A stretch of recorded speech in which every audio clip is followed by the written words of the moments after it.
Sizning bolangiz telefonga bek qarab olamdi. Telefonni bek uzun uya oynamdi. Telefon kurash vaqti bek uzoqmi? Unda olsa bolangizga bugungi filmni ko'rsatib qo'ying. Yaxshimisiz ekran oldidagi telefon o'ynayotgan umoq bola?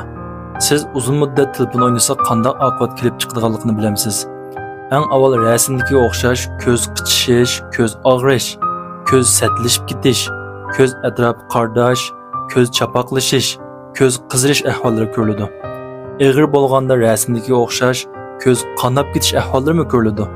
Bu ahvollar yenik bo'lganda ko'zingizga yuqoridagidek har xil dorilarni temitib saqlashingiz mumkin. Eg'irroq bo'lganda ko'zoynak taqishingiz mumkin.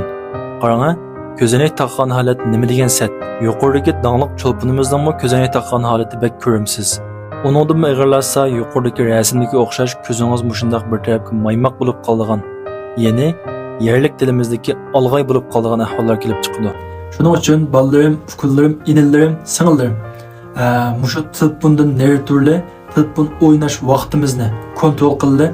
Telefon o'ynaganning o'rnida sirtlarga chiqib, adashlaringiz bilan, saboqdoshlaringiz bilan ko'proq faoliyatlar qilib boring. Bu sizning bo'yingizni o'sishga, chiroyli bola bo'lishingizga, egiz bola bo'lishingizga, immunitet kuchingizni yaxshi bo'lishiga, aqlli bo'lishingizga nihoyat zo'r yordam beradi.